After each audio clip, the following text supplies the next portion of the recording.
Hi, everyone, and welcome to episode 2 of the Young Leaders in Arts and Health podcast. Today, I'm joined by Poojan Gupta, an artist and practice based researcher working between London and Jaipur. She's a member of the Royal Society of Sculptors and an associate artist at the Oxford Centre for Hindu Studies. For those coming across her work for the first time, it explores the transformation and defamiliarization of everyday objects, more specifically, discarded pharmaceutical blister packs. At core, she draws inspiration from her own culture's daily ritualistic practices and blends them with a minimalist style to create large-scale sculptural installations where these empty packs are no longer disposable, but instead acquire value that wasn't there before. I think that's quite a bold statement, almost like a demand for change in how we perceive consumption, value, and waste in the modern world, which is perhaps the very reason her art has been showcased at the Royal Academy of Arts, the Ministry, Saatchi Gallery, and Royal Overseas Link, and many other prominent venues. I'm truly honored to have her with me today, talking about her personal journey and philosophy. But Poojan, tell me, how do you feel about this podcast? Are you excited? Thank you, Anna, for having me here. And this is my actually first podcast, and I'm excited to talk about how art, health, and society intersect. And really looking forward towards a conversation. And I'll take you through a little bit about my practice as we go along. That's wonderful. And since we are talking about insights, I do have quite a few questions about the process behind your work and the role you believe art genuinely plays in today's world, with all the industrial challenges and social tensions going around. But before we delve into all that, let's start at the very beginning. Um, how did you first get into art? Was there really a defining moment for you when you realized, oh, that might be my path? First of all, thank you for that question. I think it will set the mood for the viewers and the audience to understand the practice where I'm coming from. And to be honest, art has chosen me, and it came to me very organically. I began as an engineer, and after a couple of months, I decided to quit that and got enrolled myself into an art school. And the more I practiced art, I realized this became my obsession. So after my bachelor's, I did a master's from Shanti Niketan, which is in India. And it was back in 2020 where my practice was highly focused on, how human exists on the objects that we interact in our everyday life. So that's how I first encountered an empty blister packet having a punctured dents around it. And I think that was a moment where I realized it exists way beyond just a surface. I feel like those temporal journeys when people might have taken the pills that took my eye, and I found it moving.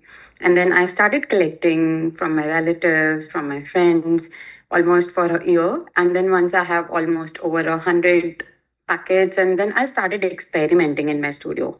And I realized art has way beyond something to do, which we even think art could do. And then I expanded my collection process from just not reaching with my relatives and families and reaching to more pharmaceutical companies. And right now I have over like 500,000 cup blister packets sitting.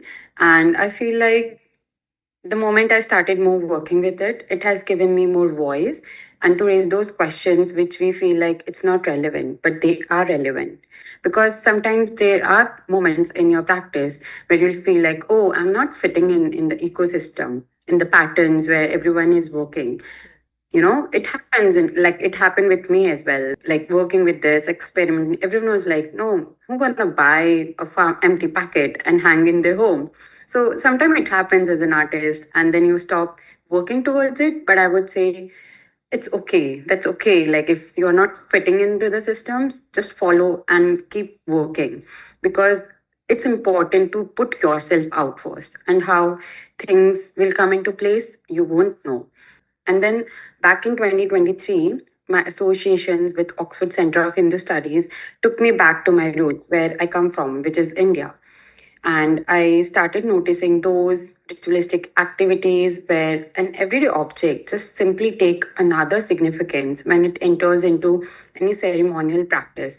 Then I realized meaning is not just fixed, it can be created. And during that realization, I felt this is another lens to look at this object beyond just a functional object which carries pill, but there exists a whole new world beyond its functionality. And hence that motivated me to practice and experiment with this medium from last 5 years.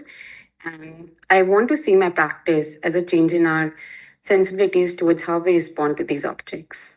And now there are some pharmaceutical companies in India. They are reaching out to me, say, "Hi, we have this amount of waste. Would you like to create a big installation for our factories?" So that they show that they are also using the pharma waste. So these are the companies who now approaching to me to talk about the pharma waste in a positive way. So things are happening. So it's like, but it took me like 5 years to stay consistent. So there was a period in my practice for 4 years I didn't earn a single money because I was just researching with this and no one wants to buy an empty packet. But now there are people who are coming to me and buying my blister packets. I see. No, 100%. I mean, it's a beautiful perspective and also a journey. As if not being able to just discover what's your passion in the first place, but also being able to establish a voice as an artist.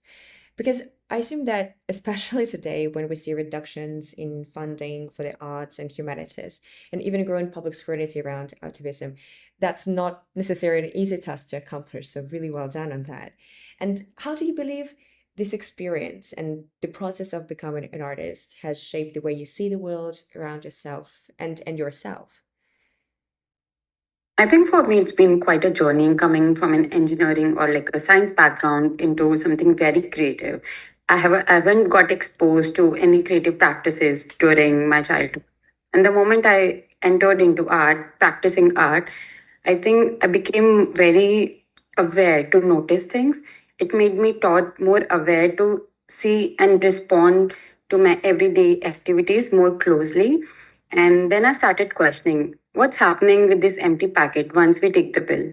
I started researching and questioning these areas where how it's coming in our ecosystem, when it's invented, how it's generating, how much amount we are giving it to the landfill. And I realized there are over 300 million tons of empty packaging is created annually, and it just ends up in landfill, like maximum of it.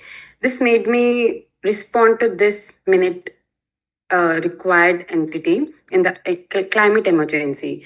So, hence, the sustainability and our response to the environment became very central to my practice. For me, art is not just about creating another object in the ocean of objects, but it's more about creating the questions about those existing objects and how do we respond to those as an individual and interact with them in our everyday life. And I think on this note, I would definitely want to show you and take you through with along one of my work, which I titled Wished. So in this work, I have cut over 100,000 empty pockets where which I have linked them together using rings, and then I have joined them around almost kind of like the way we tie the molis around tree trunks or temple premises. So the whole work is inspired by very Hindu ritualistic practice, where I'm looking at each pocket, not just an empty space, but subconsciously, when someone have taken the pill, they might have prayed for a better health. So these became, by joining them together, almost like a prayer column. And with this, I want to shift our perception of looking at not just a discarded object, but how this can influence our experience of taking pill in our everyday life, where it just takes away its material condition more towards a sacred one. And I think with this practice, I really want to change and shift our perspective of how do we look at an empty packet, but could be a very positive one. I see. And since you touched a little bit about, the way you wish people to see your work, right? What you would like them to think, when interacting with your work and, what is it that you think your art eventually achieves? Could you just a little bit expand on that more? Yeah, definitely. I think when people or any viewer want to engage with my work, either physically or in person, or like, maybe even via digital, I want them to experience a sense of reflection, a sense of transformation, and want them to not just see the act of pill taking, not just like a task, but I want them to consider and reframe this whole activity something into very positive, something meaningful, which will bring a longer change in our lives. And I think I want the viewers, whenever I have exhibitions, I never want my viewers to not to touch, which is very typical in the art world. But I, on the contrary, I allow them to touch my work, turning their observations into almost very sensory, like therapeutic interaction with my pieces. So, like, there's an instant I want to share with you all is that, like, sometimes it happens, like, when we will see my work or they have experienced in some exhibition, they come up to me after like a couple of days or even like weeks saying, hey, hi, Poojan, like, we have now, there's a change in whenever they look up packet now, that act of pill taking, they say, oh, we now enjoy the popping pills. So it became almost very positive for them, which was very boring before that. So I think what is happening here, the shift in the memory and the experience of the whole act of medication is very important for me to like to understand. And I think how to take it forward as an artist is very important for me. No, that's actually really true. And in a way, I believe it is also highly relevant in the context of today's reality, right? Which is not necessarily pleasant, just so isn't, the act of taking a pill or medicine or even, realization that you need one, right? Because, well, today's reality is generally characterized by political tensions. We have overwhelming amount of information, and we have a very fast pace of life.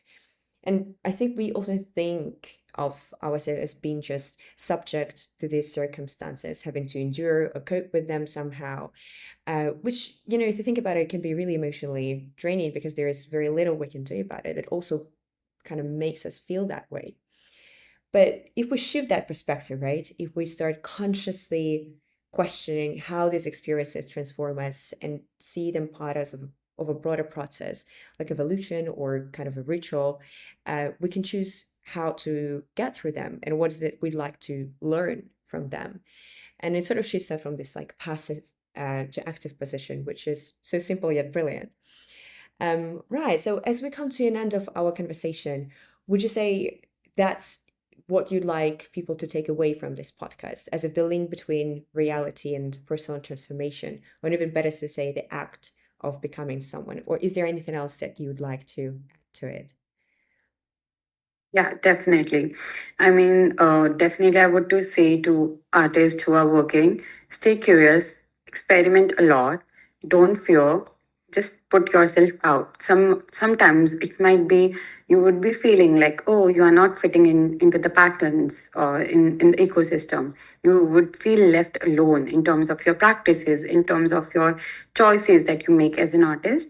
But that's okay. Don't force yourself. I would say start putting yourself out to the relevant galleries, reach out to people, to senior artists to talk about your practice and get feedback, apply to open calls, and more. I think it's very important also to just have a good Instagram profile. It seems very casual, but I feel like a lot of people wants to see you as an artist, as they want to invest in your process.